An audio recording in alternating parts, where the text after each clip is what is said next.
and I'm delighted to introduce a man who's at the heart of broadcast, print and multimedia coverage of the British economy and the political economics of Brexit. Ed Conway is economics editor of Sky News. He was educated at the Oratory School in Trinity College, Oxford, where he read English. He began his career as a newspaper correspondent for the Daily Mail, before working as an economics editor at the Daily Telegraph and Sunday Telegraph. Ed revealed the Bank of England's plans to create additional money through quantitative easing. He warned of the funding gap in the banking system, which later led to the collapse of Northern Rock, and he became Sky's first economics editor in 2011, joining to cover the financial crisis and the Great Recession, as well as the Euro crisis. He's interviewed Christine Lagarde, the Director of the International Monetary Fund, the Chancellor of the Exchequer, Philip Hammond, Mark Carney, the Governor of the Bank of England. He's the author of 50 economic ideas you really need to know. Read it, it's great. And to me, this story is even more intriguing. The Sonnet, the biggest battle of the Second World War, was a genuinely fascinating account of the Bretton Woods Sonnet of 1944, in which, as I'm sure you all know, all 44 Allied nations agreed to overhaul the structure of the international monetary system. Ladies and gentlemen, with his 2017 Bob Fred Memorial Lecture, Trump, Brexit, the mainstream media, and how to take it, please welcome Ed Conway, economics editor of Sky News.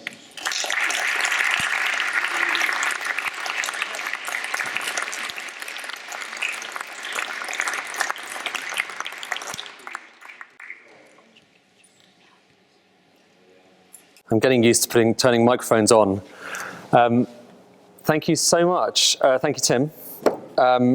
Thank you, all of you, for coming. I was already enthusiastic about it, and then I saw, with kind of increasing, like, exponential height, people tweeting about this. I think, you know, many of you guys tweeting about it, and then I got more and more excited over the course of the last week or so. People like Katie May, Rachel Dixon. Rachel Dixon has been tweeting a lot about this. And pictures, I noticed pictures, lots of pictures of people getting very excited about this.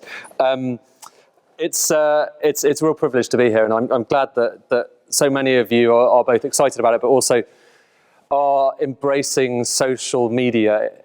It's the most important and one of the most unsettling things to have happened to our industry, and it has many positives, but also some, I don't know if I'd say negatives, but, you know, that there are some things that I'll go through in this lecture that will show you some of the things that people tweet at me, which aren't always lovely, including one from today, actually, which I had to update my slides with. Anyway, congratulations, Emma.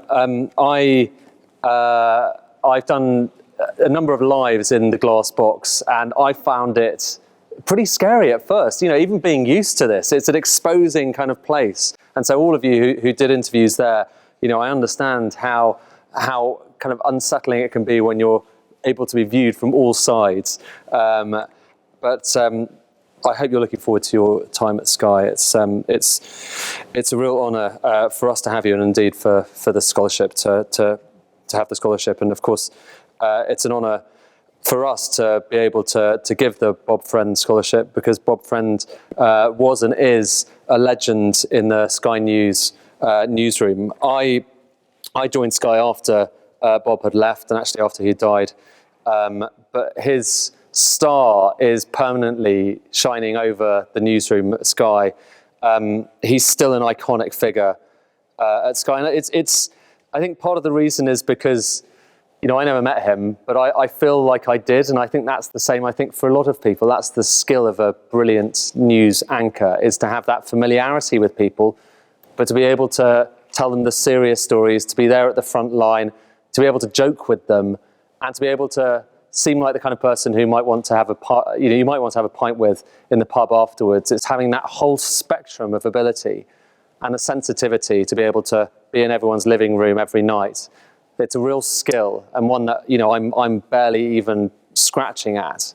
So it's a real honour, and it was lovely to meet Claire earlier on, and Alice, and I hope you're very proud. So my speech tonight, it's not, by the way, this is kind of a lecture, so apologies, but I promise you it's going to be vaguely interesting. And if at any stage, you know, you do want to know anything about how I got into journalism and all of that stuff. I'm happy to talk about that afterwards. We'll have a time for questions. But it is just such an interesting moment in journalism at the moment. And, this last year, Trump, Brexit, all of what's happened, the media has been in the center of it. And we are all scratching our heads and asking ourselves, what next for us? And indeed, what next for the political world? And so I've done a bit of thinking about this, scarily, and try to put my thoughts into this lecture. So I will kind of run through it, and then we'll have time for questions at the end. I hope I don't go on too long. If I do, then Tim will stop me, so that's okay. Actually, I originally wanted to call it, it's called Trump, Brexit, the MSM, the mainstream media, of course. We are now the MSM, and it's one of those things, mainstream media. I never used to see that acronym that much.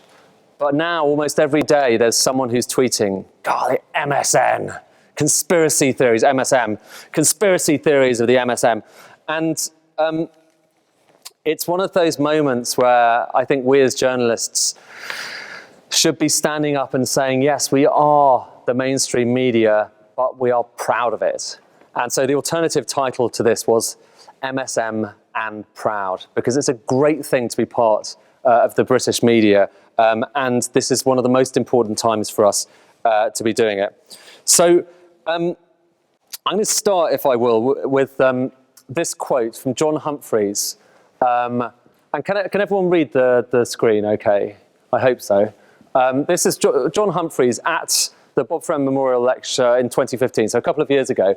And he said the following: I don't approach interviews in the belief that politicians are lying to me.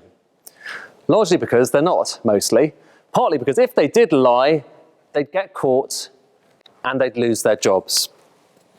Well, clearly that's no longer true, is it? Back when The Guardian could take down Jonathan Aitken, famous case from the 90s, or Neil Hamilton, maybe that was true. But today, you don't seem to lose a job in politics by lying. You seem to gain one. And it's a scary time because of tweets like these. No doubt you'll have seen this a couple of weeks ago from Donald Trump, the fake news media failing, and it goes through the ones he really doesn't like. New York Times, NBC, ABC, CBS, CNN is not my enemy, it is the enemy of the American people. Language that hasn't really been used about the media since the dark days, really, of the 1930s. And I think very scary for those of us who are trying to report, whether in the US or indeed over here in the UK, that you can have the leader of the free world, the man who is in charge of the US Constitution, part of which includes the right to free speech, who says something like that.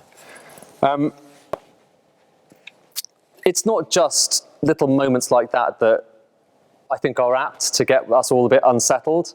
When you look at any measure of people's trust in the media, it doesn't look all that encouraging at the moment. This is in America, and it shows you Americans' trust in the media. How many of you trust the media a great deal or a fair amount? And you can see it's falling. Oh, I've got a pointer. How exciting. You can see it's falling down from about 55% at the turn of the millennium all the way down to where it is there. It's been the lowest level since they've been measuring it in America. So trust in the media, according to this survey, is falling. That's the US. In the UK, journalists are currently less trusted than estate agents. I don't want to depress anyone who's very excited about their journalistic career here. It's great. I'm sure being an estate agent is great as well. But you are more trusted as an estate agent. Happily, we are still more trusted than government ministers, and politicians are the least trusted of all. So thank God. And I think they'll probably stay down there for a while, frankly. But it does underline, doesn't it? People look at this and they talk about whether journalism is in crisis. One thing to bear in mind, though, journalists have never been all that trusted. When you look at those numbers and take it back a few decades, we were still about down there with estate agents. Again, no offense to estate agents. In the 1980s as well, when this survey started. But nonetheless, let's think about that for a moment. Less than 1 in 4 people trust journalists to tell the truth. And, that's slightly depressing, given that we all kind of got into this to tell the truth. That's what we want to do, isn't it? We want to tell people what's going on in the world, to explain it to them, to uncover truths they didn't know about. It's the core of why you become a journalist. So the fact that we see surveys like that is a little bit unsettling. Then there's this term of the moment, fake news. That shows you the number of searches for fake news since 2004. You might notice a slight trend. Obviously, after the election, everyone started talking about fake news. And so I wanted to kind of go into fake news a little bit. Let's just deal with that first of all. No doubt, actually, you'll probably be more expert on this than I am, because you as journalism students probably spend more time thinking about journalism than we as journalists actually do. But nonetheless, I've had a few thoughts about this. And really, it strikes me there are kind of three questions that I want to deal with in this lecture as a whole. Firstly, is there actually more fake news out there than ever before? Secondly, has there really been a total breakdown of trust in the media? And thirdly, if so, what do we do about it? Okay, so those are the three things I would quite like to cover. And first of all, fake news. The big question is there more fake news than ever before? And it strikes me there are kind of three categories, really, of what fake news actually constitutes. So you've got made up stuff, basically. This is kind of what Donald Trump might well be talking about. Well, who knows? Made up stuff that you see out there on the internet that looks a bit like a newspaper story, but was completely made up. So, for instance, you've got this one. Donald Trump, on the far left-hand side, Pope Francis just backed Donald Trump. Well, he didn't. FBI agent suspected in Hillary email leaks found dead. No, that didn't happen either. And Hillary did not win the popular vote. Again, that's, well, for want of a better word, bollocks. And all of that's fake news. That's stuff that didn't happen, but looks a little bit like a kind of credible article from a newspaper website or something like that. And you see it on Facebook. All three of these are from Facebook. And a lot of people look at that and they say, this is unprecedented, isn't it? We've never had stuff like this before. You know, stories that are just patently untrue out there looking like they are from genuine news sources. That's totally unprecedented. Well, it's not. Actually, if you look back through history, there's all sorts of fake news that we've had for many, many decades, if not centuries. The National Enquirer is a great long-standing example of a place that produces stories, most of which, I hate to say this about another fellow journalistic organisation, are made up. I'm pretty sure the zombie story about Rita Hayworth is not true, pretty sure. Likewise about Adam and Eve being astronauts, and the Sunday Sport, you know, august institution in the UK, recently revealing that MH370 was actually found on the moon. Which we missed that story, didn't we, Peter? Which I'm a bit shocked about that. But listen, this stuff has been around for quite some time, okay? And you know, the point is, it has existed on our shelves for quite a while. In fact, there's a couple of recent examples, first of all, I want to show you. This is from the Sunday Sport on the left. I don't think it's true. I mean, like, how can we prove it's not true? But I don't think Kim Jong-un killed his brother over Emmerdale, pretty certain. And Hillary Clinton having 6 months to live, the National Enquirer there. I suppose my point about this is that this stuff has kind of been around for years, first of all, okay? There have been National Enquirer, Sunday Sport, these things for a long time. But the difference is that we have kind of found a way as a society to adjust for the existence of things like this, publications like this. They've gone in certain shelves in the supermarket or the newsagent, and so you haven't paid as much attention to them. They've got a top to them. You know, when you see National Enquirer, you might hesitate about believing it. Although it's actually worth saying, it was even more difficult in the past because the National Enquirer made up some stuff, you know, these ones, for instance, but it also actually broke a few genuine bona fide stories in the States. There was a candidate, John Edwards, a Democrat candidate for president a few years ago who had an affair, and the National Enquirer was one of the only places which actually broke that story. So we have been dealing with having to filter between news that looks kind of plausible but is definitely made up and stuff that is right for quite some time.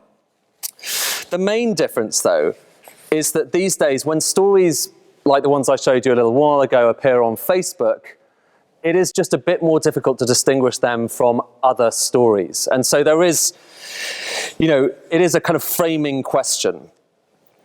And that, I suppose, is why the most important man in journalism is actually that man. Mark Zuckerberg, who perhaps you read his long, slightly rambling, if I may say, manifesto on saving the world a few weeks ago.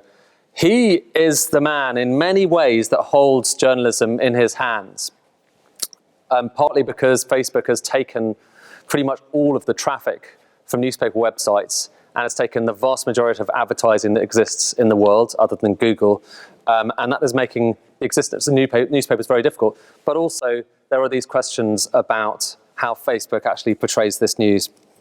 Anyway, social networks are not the most popular place to get your news, but this guy, I think, is going to become more and more important in the coming years because Facebook, its exponential growth is only going to continue for quite some time. Anyway, on to the second category of fake news. We've dealt with fake news that is just fake news. How about stuff you agree with and want to discredit? It's quite helpful just to call that fake news, isn't it? And that's something that some people do. For instance, Donald Trump again. I had to kind of, be quite judicious about the ones I chose because there are about 100 different search results when I did try to look on Twitter for Donald Trump fake news. But basically, whenever he sees something out there that he doesn't agree with, he calls it fake news. Don't believe the mainstream fake news media. The White House is running very well, capitals. I inherited a mess, and I'm in the process of fixing it. But it's actually not just Donald Trump that does this. If you have a look on the top right-hand side, that's someone from the European Commission talking about many fake news and alternative facts, that of course being what Kellyanne Conway talked about, being talked about from Brussels. And then Nick Robinson beneath, making, I think, a kind of quite sensible point. Why are our leaders impersonating Trump? Corbyn attacked fake news today. May criticised alternative facts yesterday. Language matters. And it does, because fake news, as you can see, is a lot of different things being conflated into one term, all of which ultimately kind of discredits the media. So you've got stuff you don't agree with and want to discredit. By the way, I mentioned this morning, I ran a story that was on this morning's bulletins about how inequality was going to rise in the next few years. It was a report from the Institute for Fiscal Studies. And, it's kind of an interesting report. And one of the nuances that actually, over the past few years, inequality has narrowed, but it's recently started to widen. And then this morning, I get this tweet saying, you seem unconcerned about nurturing a reputation for accurate reporting. You can't criticize fake news if you are no different. And then he pasted this. Someone had gone to real trouble to write an analysis of why I was positing fake news. But anyway, stuff like, the facts don't suit Ed Conway's fake news agenda and his determination to show his prejudiced views on leaving the EU and hatred of the current administration, etc., etc. It goes on. It's quite amusing. This is stuff I get on a kind of daily basis. If people don't agree with what you're saying, we're not talking about facts. We're talking about their interpretation. These days, a lot of people call that fake news. Finally, so we've dealt with that. Stuff you don't agree with and want to discredit. Finally, fake news is also often referred to these days by people who are actually talking about basically what they think Russia is doing. So interventions by foreign governments to try to influence democracies. So we saw leaks in the French election about Emmanuel Macron. We saw leaks during the US election with the Clinton emails and the documents from the Democratic National Caucus being released. Russia seems to have been traced to them. And a lot of people are saying, stuff they said about these other two things. This is unprecedented. This has never happened before, never. You've never had governments from one country trying to influence what people are thinking in another, have you? Well, you have. Actually, there's quite a long history of governments attempting to influence people in other countries. This is from the Korean War. It's called a leaflet bomb.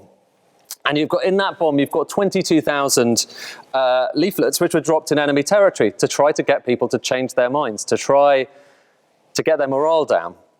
Now, clearly, there's a bit of a difference between that and stuff going on the internet. The transmission is faster, it might be greater. It's more difficult necessarily to tell the difference between that and what you're seeing on Facebook. But nonetheless, there's nothing totally unprecedented about what we're seeing with fake news at the moment. Anyway, that's fake news.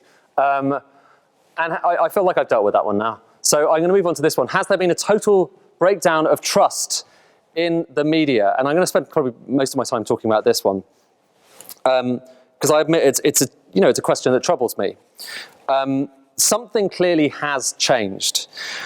And the relationship between the establishment, by which I mean politicians, the governments, and yes, the MSM, the mainstream media, of which I am part and proud, something between the establishment and the people has changed, or it feels that way. And you had two big political events in which the weight of the establishment says vote one way, Remain and Clinton, and people voted the other way, Leave and Trump. Two campaigns which were littered with falsehoods and nonsense, and yet people didn't seem to care. You had lie after lie. In the case of Brexit, mainly from the Leave side, but not all. There are plenty of lies and misanalyses from the Remain side as well, and I'll come on to that just briefly. I've got one example. And you've got someone in the White House who is able to lie on a more or less daily basis. The New York Times calls him almost on a daily basis a liar. That is pretty unusual. Now, this is a worrying place to be, okay? So why have people stopped putting some of their faith in the media? Why do they pay less attention when we try to tell them what's true and false? More broadly, why do people have less faith in the establishment? Why do they think it hasn't worked out for them? Why did they, in the UK and in the US, vote against it in such big numbers? Well, you might expect me to try and find an answer in politics, in the House of Commons, or in technology, but for the answer, I think we need to go back a bit further. This is where things get a bit unusual. To 1808. Because this story really starts with this man, Thomas Beddoes. Now, he was an English physician from the late 18th and early 19th century, and back when he was practicing, the field of medicine was suffering from real problems. So you've got people dying too young, some doctors having success in tackling diseases, others failing, but crucially, they weren't tending to share their findings. There's no sense of sharing data, building that data into a national database, using that data to try to influence their policies. So for him, that was an absolute catastrophe. And he wrote in this letter to a colleague, quite a famous one, to lose a single fact, maybe to lose many lives, yet 10,000 perhaps are lost for one that is preserved. And all for want of a system among our theatres of disease combined with the establishment of a national bank of medical wealth where each individual practitioner may deposit his grains of knowledge and draw out in return the stock. A national bank. Now, what Beddoes was basically talking about later flourished into what doctors now call evidence-based practice. He believed that by using evidence, rather than hunches or mysticism, doctors could help people to live longer. Now, to us, that seems like a statement of the obvious, doesn't it? But for them, that was something truly revolutionary. And roll on 2 centuries, and a group of politicians thought to themselves, hang on, why can't we do for politics what Thomas Beddoes did for medicine? 1997, here is Bob Frand. The election of 1997, in which, of course, Tony Blair won. Now, New Labour's dream was to take the running of government, which, like medicine in the 18th century, had been largely driven by ideology, by hunches, by a kind of witchcraft, and to make it scientific. They called this evidence-based policy. And evidence-based, it was kind of formalised in this paper, the Modernising Government White Paper of 1999. And you can see the similarities with what Beddoes was talking about. Policy decisions should be based on sound evidence. The raw ingredient of evidence is information. Good quality policy making depends on high quality information derived from a variety of sources, expert knowledge, existing domestic and international research, existing statistics, stakeholder consultation, evaluation of previous policies. You get the idea. They wanted to look at evidence and make their decisions on the basis of evidence. And that was Blair's dream. So having beaten old Labour, he decided he wanted to beat politics altogether. Out went ideology, in came evidence. It was all part of New Labour in its third way. And the world had changed. He said, Tony Blair, that from now on what mattered was what works. So when in 1997 Gordon Brown made the Bank of England independent, it was on the basis of evidence. And it also involved employing some experts at the Bank of England. When schools and whole hospital policy came under their hands, they decided that we needed more league tables, more figures, more results. When Britain decided not to leave the euro, it was on the basis of 5 economic tests, as judged by evidence and experts. Diesel fuel duty was cut in 2001 on the basis of evidence. The belief was, in 2001, that because diesel cars emitted less in the way of carbon, they were better for the environment, on the basis of evidence. Fox hunting, even fox hunting, I genuinely don't quite know how this works. Fox hunting, the decision is to be evidence-based. Again, I'm not quite sure about that. But that's the way that everything was framed. And this is the important thing to remember. We were in an era for the last 20 years where big decisions were based on what the experts were saying. And it carried on with this man, David Cameron. You know, when you had the OBR, the Office of Budget Responsibility, various different offices set up by Cameron and Osborne, they followed in the footsteps of Tony Blair. Evidence-based policy was paramount. OBR, the Office of Tax Simplification, will take tough decisions and will ground them in evidence. When we decide about austerity, let's not just say it's because we think there needs to be austerity. Let's do it because we think the IMF thinks there needs to be austerity. That would be clever, wouldn't it? Because that means it's not a political decision. Let's do it because 2 great economists, Ken Rogoff and Carmen Reinhardt, think that big deficits are bad news. So Cameron kind of carried on what Tony Blair had originally started. But the problem is that experts got stuff wrong. So for instance, diesel, after those tax reforms were introduced, what you can see here on this chart, the black bit of these bars are diesel cars. That's people buying diesel cars. And the light blue bit is people buying petrol cars. And look what happened. People responded to incentives. They cut fuel duty for diesel. They introduced extra incentives for buying diesel cars, and people bought diesel cars. And that went up to about 50% of all cars were diesel. There was a problem though, wasn't there? Because we've just relatively recently realized that actually, whoops, diesel was a bit more pollutive than unleaded petrol. So the experts got it wrong. It turns out diesel actually emits much more in the way of particulates and nitrogen oxide than petrol. And now, relatively recently, we had a day in London where we had more air pollution than they had in Beijing. Now the Treasury is considering introducing tax punishments for those who have diesel cars. So having like 15 years ago been told by the government, oh, you've got to get a diesel car, now people are being told, you should not have diesel cars. What does that make you think about experts?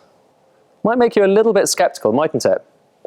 And that brings us actually to the biggest thing experts got wrong of all. Now, this is a chart showing you real income growth over the course of a 5-year period, all the way back to 1770. It's a fantastic chart. It's one of my favorites. I like charts. And this one is a good chart. Look at what's happened here, the far right-hand side. The rate of growth of our wages across the country has dropped down into negative territory for the first time since around 1914, around the time of the First World War. And really, it's the deepest fall in meaningful terms since about the Napoleonic Wars. That was a consequence of the financial crisis, which in turn was something that happened in large part because a lot of very well-paid, very brilliant, very smart, very well-qualified experts got things wrong. Now, this stuff happens. Of course it happens, okay? We get stuff wrong a lot. But the important thing to remember is that over the past 20 years, we were told that decisions would be taken by experts and they would get it right. That brings us on to this.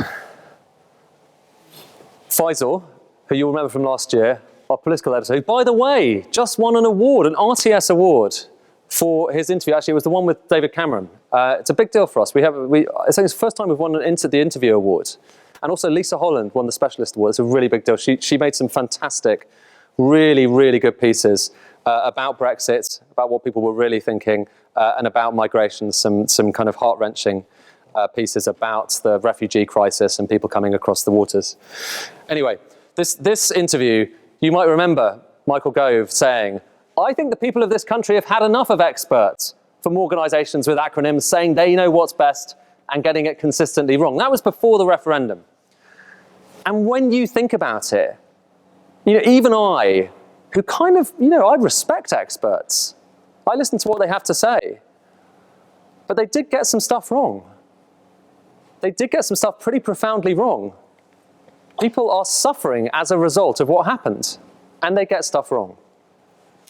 So one can perhaps see why that struck a chord when Michael Gove said that. My worry, okay, is that back in the 1930s, we had another financial crisis, another crash, another depression, okay? And back then, it felt pretty tough. It felt pretty similar to where we are now. But there was a subtle but quite important difference, okay? Back then, policy was decided by politicians and policymakers. It was decided by individuals. And there was also an institution called the gold standard, which was the way that countries organized their monetary policy. It was kind of what helped them to decide about interest rates, the gold standard. Everyone at the time, this was a very popular kind of system. Right now, it's a long time ago. But at the time, politicians were running on campaigns to abolish the gold standard, particularly in America. And so what happened after the crisis, the depression of the 1930s, is the system was cleansed. Some of the politicians were booted out. Herbert Hoover went. He was replaced by FDR, of course. Montague Norman was the Bank of England governor, and he was basically shoved aside. And the gold standard, well, all of the countries left it. And so all of the things that people at the time thought were responsible for them really suffering, they were quite easily disposed of. That was then. Now roll on to today. And we've had a terrible crisis that's very similar. And yet if you wanted to get rid of who you think is responsible, who do you get rid of? The problem is that those decisions which led to where we are now were largely taken by institutions filled with experts. The Bank of England decided to do things like quantitative easing, may not have acted quick enough to try and sort out the crisis, in part are responsible for the real squeeze on our living standards. The International Monetary Fund, the World Bank, the OBR, the Federal Reserve in the US. This is what slightly worries me about where we are at the moment. It's experts and institutions rather than individuals who are seen as responsible. And it's far more difficult to dismantle institutions than it is to just kick out a politician or change your system of monetary policy. We don't even know what our system of monetary, I won't go into it in any great depth. I mean, I could for a long time, so, But we don't know what our system of international monetary policy is right now. So how can we get rid of it? There's an anti-system at the moment. So this is a deep concern of mine. And this is why I think that the fact that people feel unsettled is going to remain for quite some time, because we are still living under the institutions that a lot of people blame for this crisis. Now, what was the media's part in all of this? Partly, I think we do bear some responsibility because we're part of that system.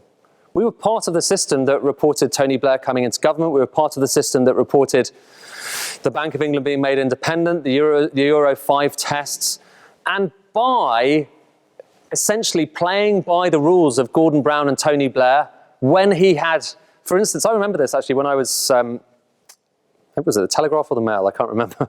I clearly don't remember. But there were many times when I was a newspaper journalist where we would go out to Washington, the IMF would say, we're a bit worried about Gordon Brown spending a bit too much, and we'd plaster it all over our front pages.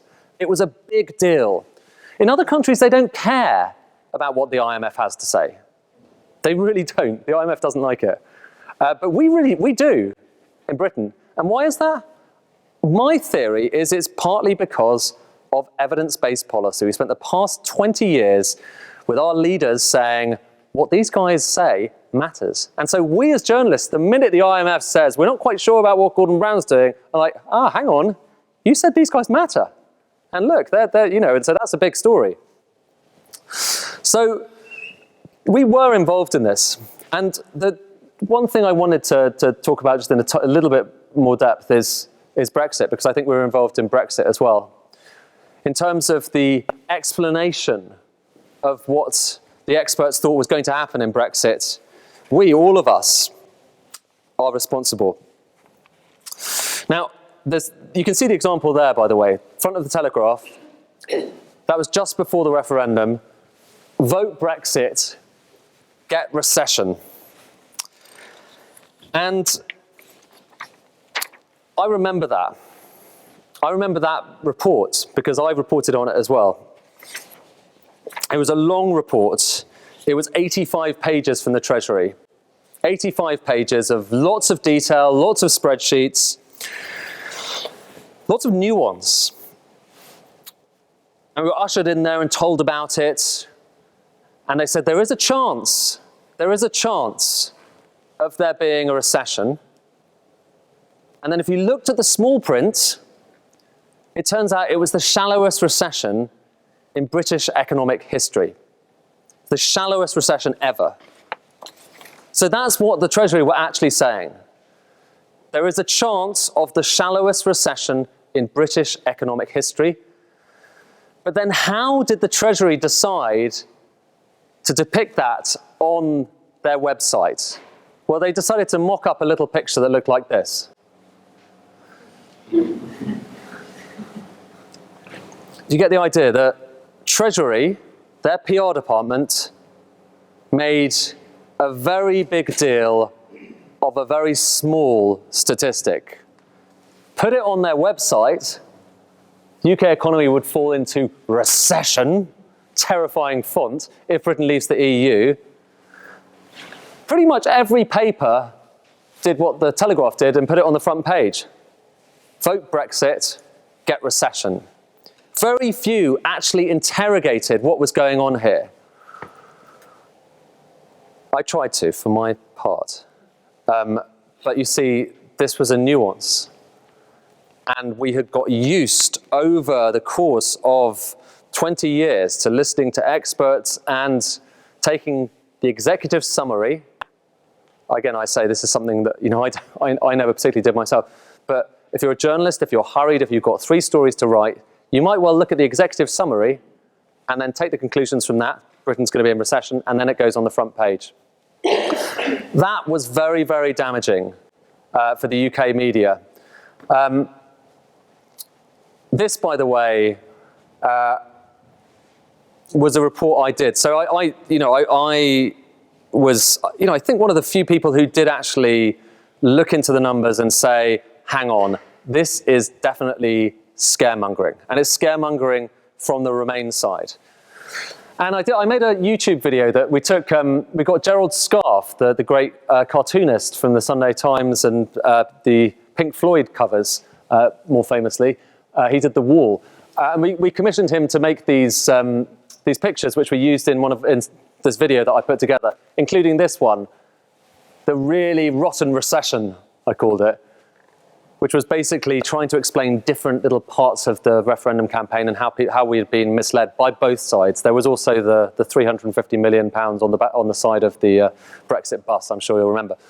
But what slightly alarms me is when I put this video up on YouTube, the comments and bear in mind, I spent a lot of time picking apart stuff that the Remain side had misled us with. And still, the comments underneath it, these are a few examples of them.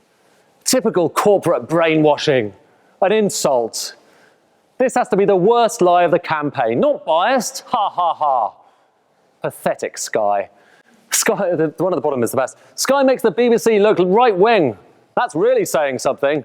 The sooner these left wing extremists, I think that was me, are driven out of this country, the better. I wasn't driven out, sadly. Sadly for everyone. That's really the concern, is that we did struggle. We did try and tell the story. We tried to tell it with nuance. I don't know the extent to which people really wanted to listen to nuance. And I worry that part of the reason that they had pretty much tuned out by this stage was because they spent 20 years feeling they were listening to experts and getting a raw deal. And so I think the media's part in this is crucial, really. We were part of the transmission mechanism, but it's a transmission mechanism and a curve that goes all the way back to Tony Blair, and in some ways all the way back to Thomas Beddoes in 1808. So finally, the question is, what do we do about it? This bit, is tougher, and there are no easy answers. One of them is we do need to counter when there is expertise. We need to challenge it. We need to go there and say, hang on, you're talking about a recession, but this is a very shallow recession. We need to bring more analysis onto our front pages. We don't really have much analysis on the front pages of newspapers at the moment. We try and put quite a lot into Sky News. But often when you have a big story, analysis can get lost.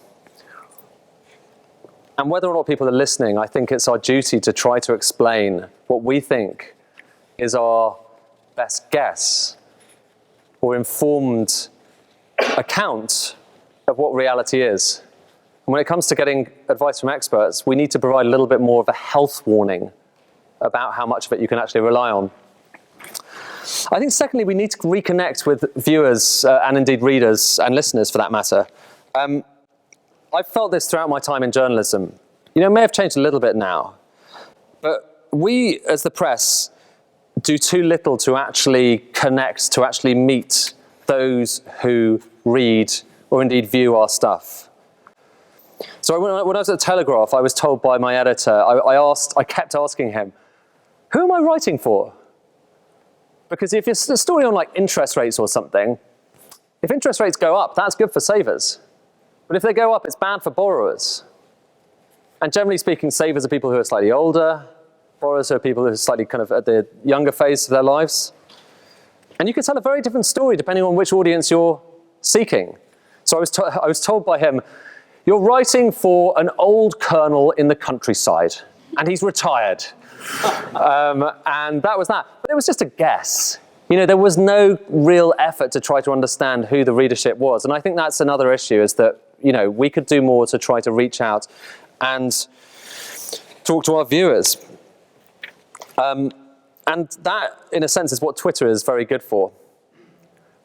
I make a policy never to block anyone on Twitter, and no matter how abusive. And I get, a decent amount of abuse. And it can be a bit painful sometimes when you're reading this stuff and you're kind of just at the end of a long day and you've done something you're really proud of, and then you get back and someone tweets, "Oh, Conway, fake news, nonsense, BS, conspiracy." It can be a bit wearing, but there's probably a reason someone's saying it. They might well be wrong. They might well be totally misguided. But I think the least we can do, is, given that we spend a lot of our time talking, is to try and listen as well. So Twitter is very important for that. It's still an echo chamber, and there are some pretty crazy people on it. But better to listen and just judge whether voices should be listened to than just block them out entirely. And so I think that's quite important. It's a subtle change, but it is quite important. Thirdly, we need to remember it's not all about us. It's a subtle thing I've noticed in journalism in the past kind of 5-10 years, where correspondents put themselves in the story. And to some extent, that's important. Okay, you're a war reporter doing a journey. The narrative is told through you. Sometimes that is a very valid and important way of telling a story, because it's about personal experience. But actually, more often than not, it doesn't need to be all about the reporter. An example of this, by the way, is a recent obsession with breaking stories. You see reporters kind of jumping over themselves to try and claim exclusivity of a story because they were the person in the press conference who heard it first, and then they were the person who asked the question, and the question came to them, and the answer came to them, even though everyone else heard it at the same time. They broke the story. No one who's actually watching or reading cares. As painful as it is for us as journalists, all of us, I care when I break stories. I really want everyone to know that I broke that story. They don't really care. They just care about the news. And there has, I think journalism has got a little more egotistical, if I may say, in the past 5-10 years. A lot of things have led to that, but I think many journalists have forgotten it. Fourth, and my final point really, we should do a little bit more, and it kind of relates slightly with number 2, we should do a little bit more to try to understand why people feel the way they do. A useful kind of example and comparison here. Back up until about 1992, you might remember this, Tim, we as news organizations, when we were doing exit polls, we had 2 exit polls. We had one to try and determine what the result was. So you've got the general election, it looks like the Tories are going to win. And that was the one that we were most excited about, frankly. So at 10 o'clock at night, once the polls had closed, we at Sky, it is truly exciting when you get an exit poll result. And I remember in the 2015 election, when everyone thought it was going to be a hung parliament, and then suddenly that exit poll came through and it looked like the Tories might have actually got it. That's an exciting moment.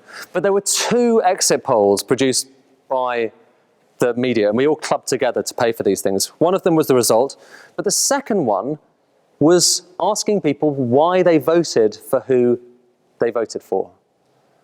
What was it that led them to do it? It asked them a few questions about who they were. And what was interesting about that is you could look at the results of that exit poll afterwards, and you know that it was produced on the day, asking people at the exact same time. So it was comparable with the result exit poll. And provided you could rely on it, you could actually get a pretty good sense of why people were voting the way they were voting. They still have this in the States. They've got a very detailed, very long exit poll which asks people all sorts of questions. Why did you vote for Donald Trump? Why did you vote for Hillary? Was it because of military spending? Were you turned off by the email thing? Were you turned off by Donald Trump and his the allegations, what he said in that coach, basically? So you got a sense of why people were voting the way they voted. Just imagine if we had had that in this referendum, in the Brexit referendum. Imagine if we had asked people, which way did you vote and why? What option did you want? If you voted leave, did you want a hard Brexit? Did you want us to stay in the single market? We would have a lot more of a sense now as to the direction we should be going in, rather than what's basically happening now, which is experts are saying, we think you're heading in the wrong direction. we think you're heading for an option which means everyone will be poorer, £2,000 poorer per household by 2030 if you head in this direction. And yet that is the direction that Theresa May is taking us. Now, of course, she is the Prime Minister, that's her prerogative. But before the referendum, if economists said that, it would be, like I showed you, on the front pages of every newspaper. Now, it's nowhere to be seen. And that goes back to this crisis in evidence-based policy and the crisis in expertise. And it's slightly troubling. That is all I had to say.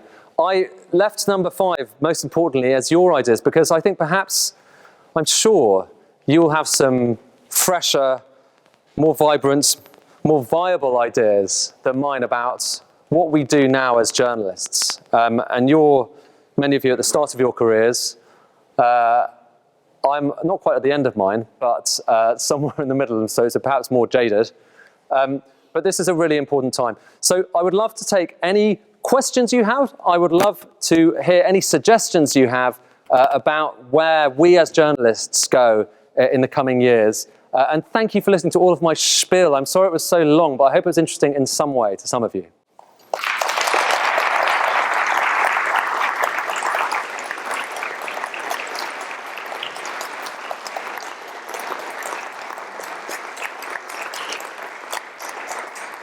Thank you. Now, what's the deal? Do we have? Is there a microphone over to people? Will people just? Oh, great. Okay. So brew up your questions. Get them kind of, get them going.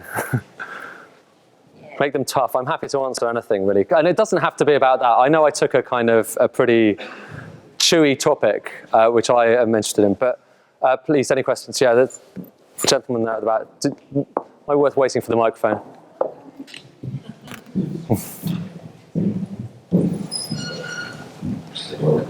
So this is a boring economics question, I guess. So in one of your recent Times columns, you spoke about Trump's border tax and rejigging the tax system so it's more of an import levy than an export levy.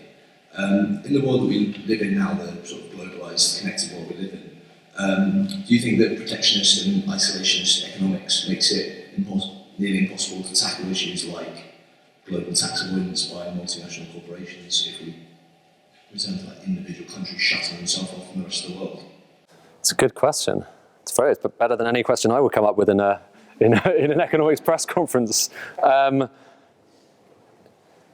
thank you for reading. I appreciate that. Well, it's an interesting paradox, actually, because Donald Trump has this new plan. He calls it a border tax.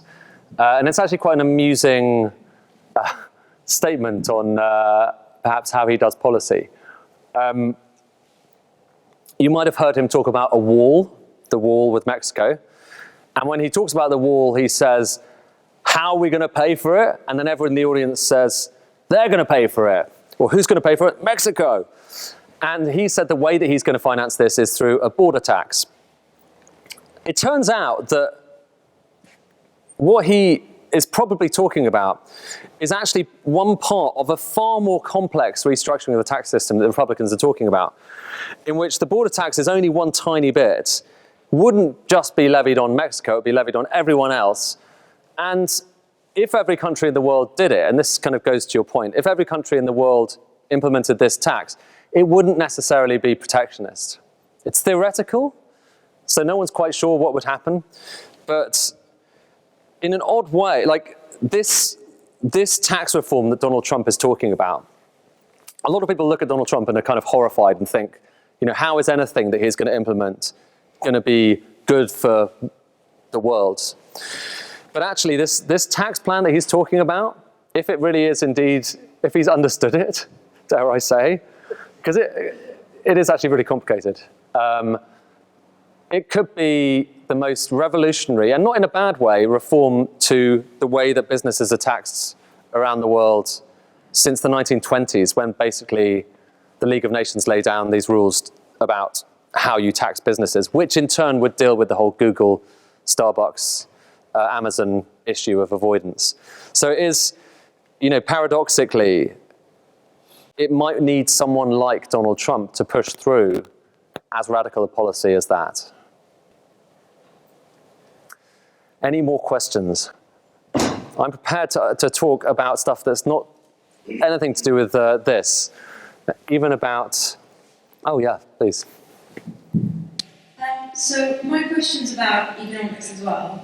It's about the Brexit amendment that's been debated in Parliament this week to protect the rights of EU citizens currently residing in the UK.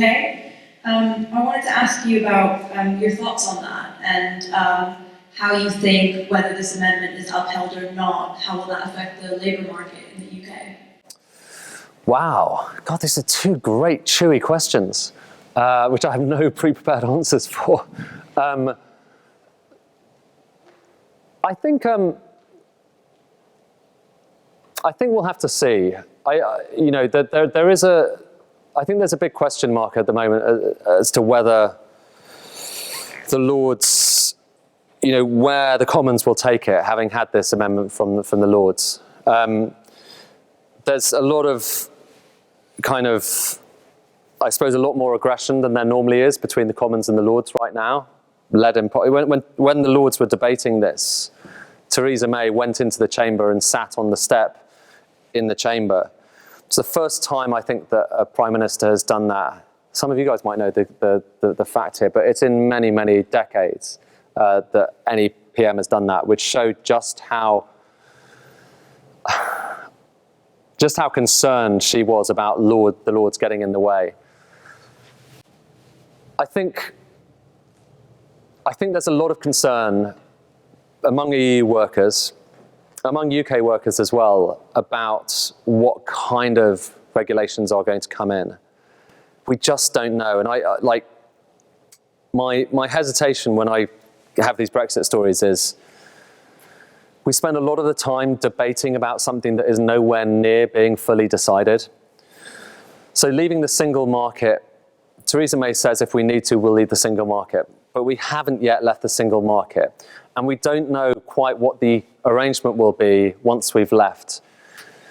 It may be that something that looks a lot like the single market, but is called something else, so that people don't get a bit freaked out by it. And likewise, I think it's quite plausible that we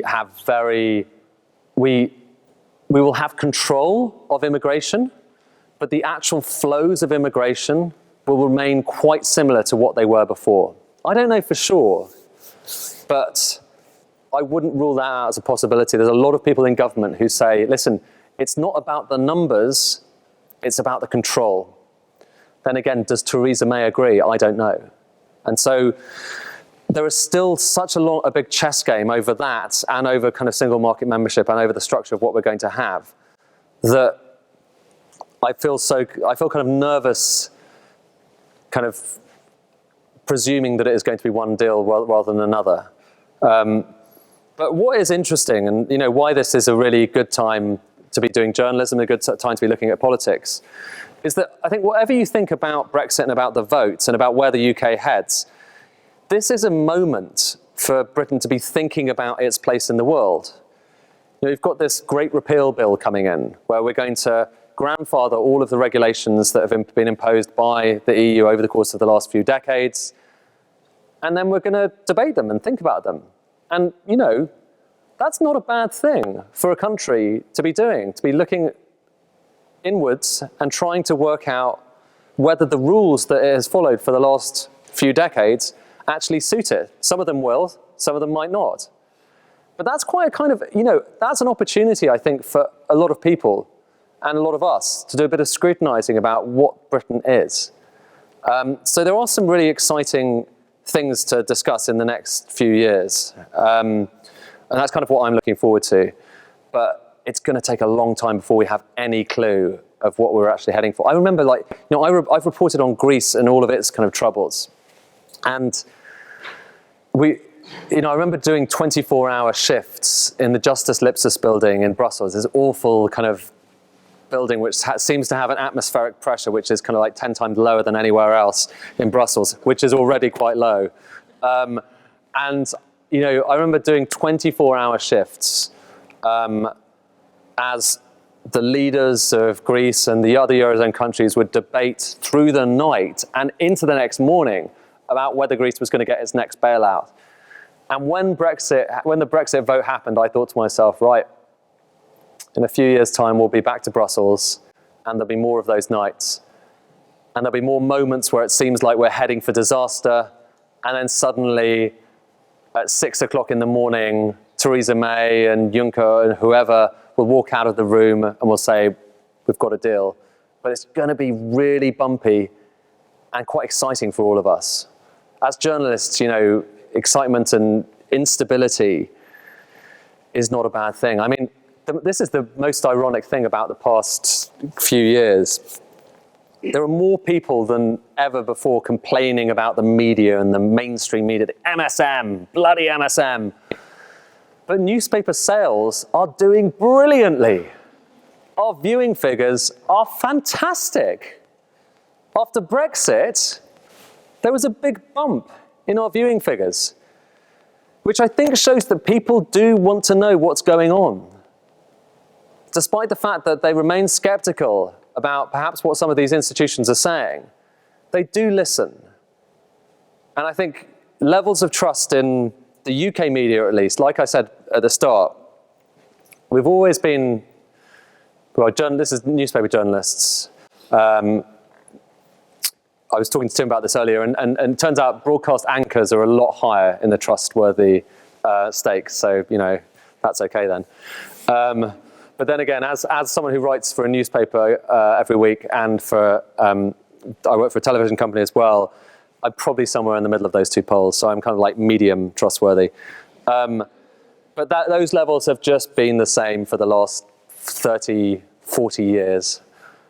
So, you know, we do need to do some thinking, but I don't think there's a kind of a massive existential crisis in the UK media. Any more questions? Gentleman there. Oh, there's one. I'm not an expert on this. It seems to me that economics is not a precise science.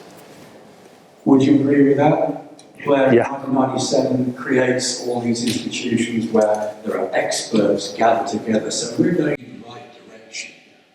And then when the Tories come in, they have new experts who go in a different direction, but it's the correct direction. And yet economics is not a precise science. Is that, I completely agree with you. Economics is pretty good looking backwards. It's not brilliant, because statistics, even looking backwards, aren't especially good at telling you the state of the world at that point. But it's pretty terrible looking forwards.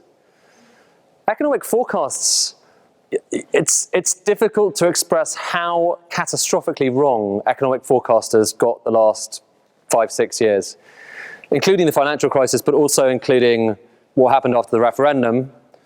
Now, of course, like I said, they weren't saying there was going to be a terrible recession. That was some, in hindsight, disastrous marketing from the Treasury. But they nonetheless said that things were going to slow down, and the economy has taken them by surprise. It looks pretty robust at the moment. So yeah, I think we should have and I don't know kind of how we institute this, but I agree with you, and I think we should have some sort of health warning on forecasts, because you need to believe them at your peril. We do need them. We need some way of guiding our way through the future. You know, government departments, businesses, they all have to make plans for investment and for you know, running themselves in the future. So we need some way of trying to guide us, but believing in, you know, decimal place forecasts from economists, you know, and I'm probably guilty of that occasionally, because if you see someone give a kind of, you know, this massive, terrifying number, then you see it, and your instinct as a journalist is, that's surprising. That's counterintuitive. We as journalists are trained to see it and say, hang on, if they're saying that and other people don't know that, that might be a story. So we may, you know, we may as a kind of breed have given a bit too much attention to forecast in the past. And I think perhaps there should be a little bit more health warning in the future. You had a question? Hi, Ed. I think you said earlier that Mark Zuckerberg holds the future of journalism in his hands. I just wondered what you thought you should do about it. Wow. That was like number 5, your ideas.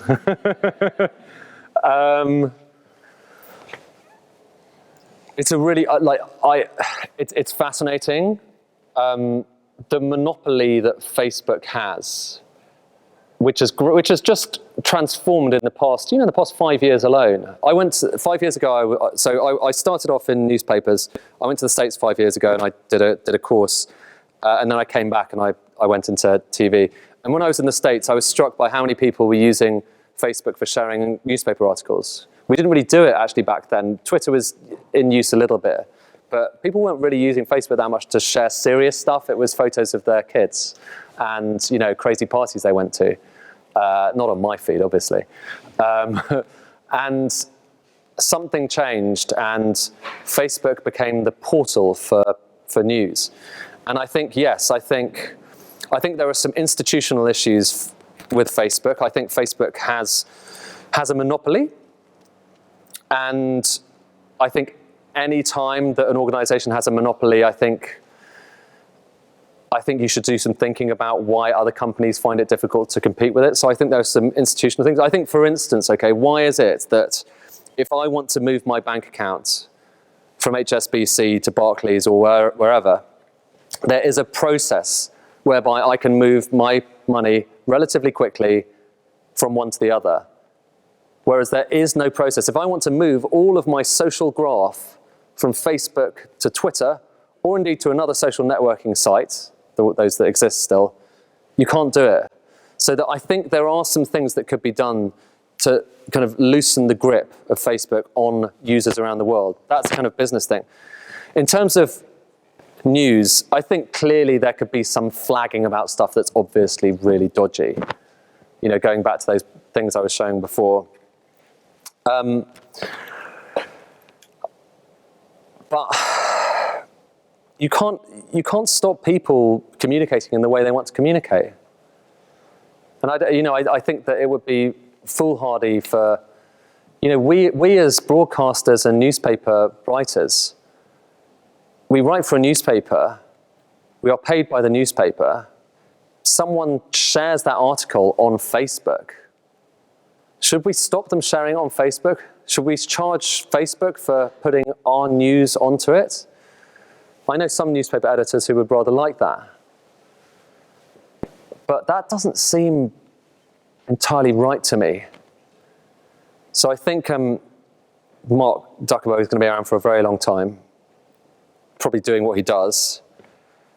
I think, ironically, the push to regulate Facebook, who's going to regulate Facebook? That's the question. Is it the US?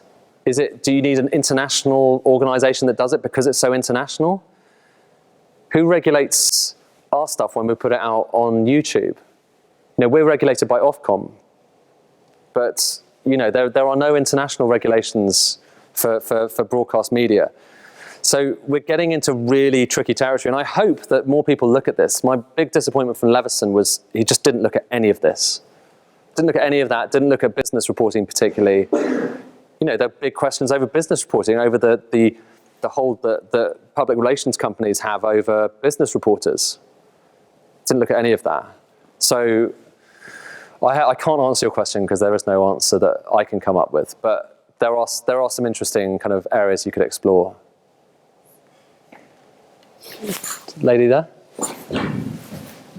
Hi, sorry to go back to fake news for a second, but I was just wondering kind of how much you thought that the kind of business model of journalism itself, especially online, has kind of perhaps contributed to this problem and isn't going to go away until kind of we assess that. Because if you think about the way that online kind of works and the way of chasing clicks, we get kind of newspapers just getting stuff from agencies. They don't have time to check it, because if they wait for an hour to check this stuff, they're not going to get that 3 million hits. And then on the other hand, you've got places like the Canary, and they know for them that nuance doesn't work. They just want to talk about lying stories and hyperbole and all that kind of stuff, because they know that's what gets the clicks in for them. Yeah. So I just wonder how much you think this kind of problem has come from the business model of journalism online, and whether it's just not going to go away until we kind of fix that.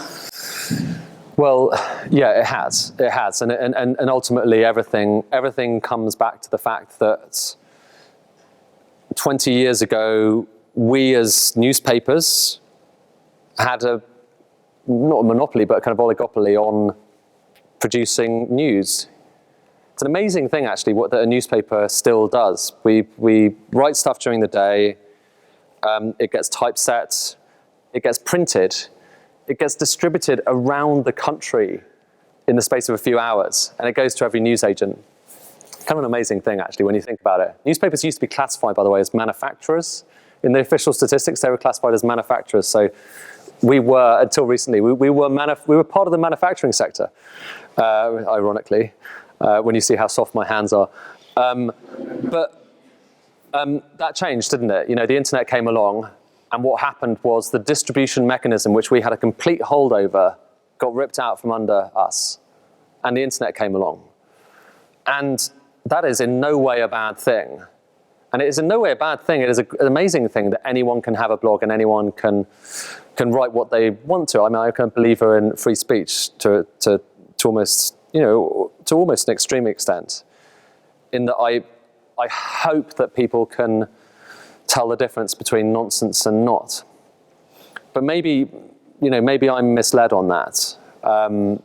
Most of the behavioral economics research suggests that people don't pay attention to all of the facts. And, you know, if that is the case, then I think at the very least we need a way of filtering or categorizing trusted news sources. But how that categorization happens, you know, that could be done algorithmically. You know, ideally it would. Rather than you just saying, well, I trust the New York Times, so you know, if I'm running Google's algorithms, I'll ensure that that always lands up, you know, higher up. But it does, again, all come back to the monopolies. The 21st century versions of Standard Oil and AT&T and all of those old monopolies. Facebook, Google, Amazon as well. These are the companies which control that gateway into people's lives at the moment.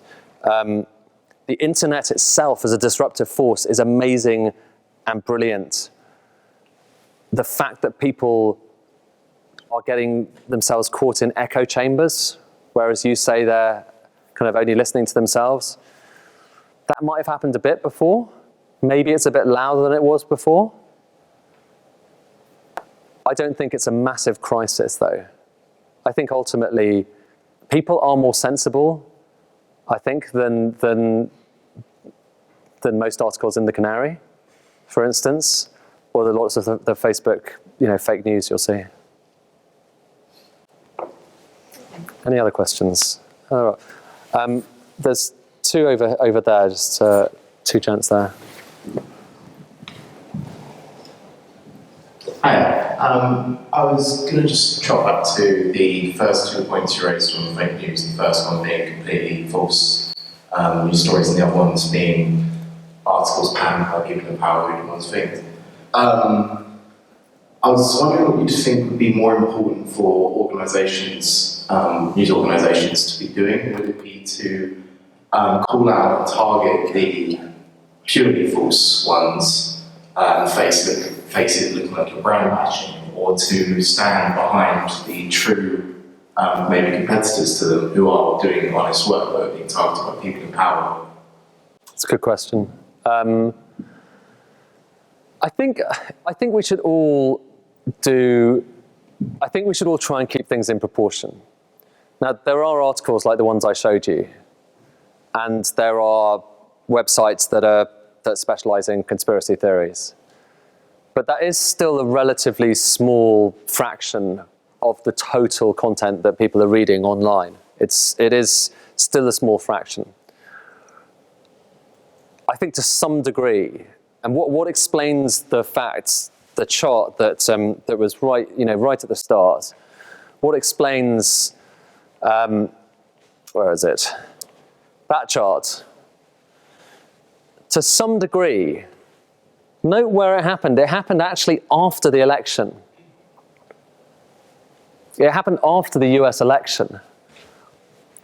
There was a theory that a lot of newspapers in the US were absolutely flabbergasted, befuddled as to how Donald Trump had won the election, because none of them, or next to none of them, supported him. So they looked, and they were looking for explanations. And one of the explanations they found was this notion of fake news, the idea that the result could have been manipulated by fake news. And while there's probably, there's a bit of truth in it, that there is more of this stuff than there has been perhaps before, it's been more available, I don't think it's as big an explanation as that chart would suggest, And instead, the term fake news, like I say, has just become a useful way of getting all of those things in there, basically. Where are we? Fake news. Which is all lots of different stuff. So I think that newspapers should just carry on doing what they're doing. And I think, frankly, the ones in the US, which have a real difficulty because Donald Trump is bullying them, should just try to get on with their jobs and try to ignore it. What do you do with a bully? You just ignore the bully. You try to ignore the bully. You don't, play to the same level they do. And so I think that would be an instructive lesson for them, rather than really trying to validate something, give it the oxygen of validity by talking to it directly. No questions? Just there, yeah. Hi, this is referring to one of your earlier points about institutions institutions being held to account versus individuals. And what I'm going to ask is, what do you think is the best way to kill an institution? Melodramatic in that sense. Do you think there's any hope for us to be able to revert to that older mindset of holding individuals to account rather than letting them hide behind big corporations? Or do you think, the Monsantos and Unilevers of the world have become functionally immortal? Well, without talking to the Unilever Monsanto side of things, because I don't really have an opinion on that, I would hope that, yes, we can move towards a world where people are a little bit more skeptical about what institutions and experts have to say to them, because skepticism is good. We as journalists should be skeptical about what supposed, people in their ivory towers are telling us. And I think that's the thing. We became a little craven to them. So I think, a bit more skepticism, a little bit more allowing that people might take decisions based on their intuition. And then just, carry on questioning why people are taking decisions. An example, what I said at the end of the lecture, Theresa May has decided that she wants to take a path that involves the UK leaving the single market. That's a course for her to do. But, as George Osborne said in the House of Commons, that is a decision to take a path where economics is not the main priority. And if we can kind of do that and say, okay, we are heading for an outcome where probably we'll be a bit poorer, but we'll have a bit more control over our borders. If we're all okay with that, then great. I think that would be a healthy place to be. I don't know what happens to institutions. It's more a question mark than a prediction, but that worries me for those reasons, that I don't know whether that's just a corruptive force for a while, people just not trusting institutions for a few decades, or whether, who knows what happens to the UN and to the WTO and to NATO and to the IMF in a world of Donald Trump,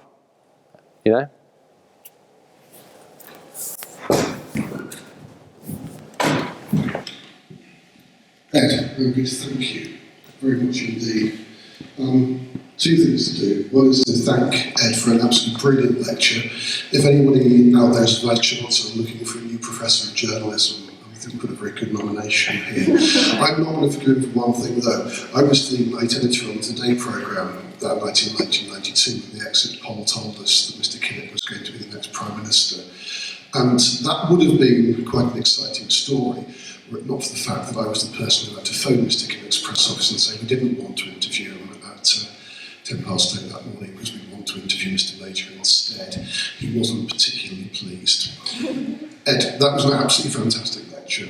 We're enormously grateful to you. We can tell just how much you prepared and how hard you thought about it. So Ed Conway, first of all, but also can we remember that we're celebrating Emma's achievement tonight. So perhaps a really big ovation for both a brilliant lecturer and a brilliant scholar, Ed Conway and Emma Ray Woodhouse.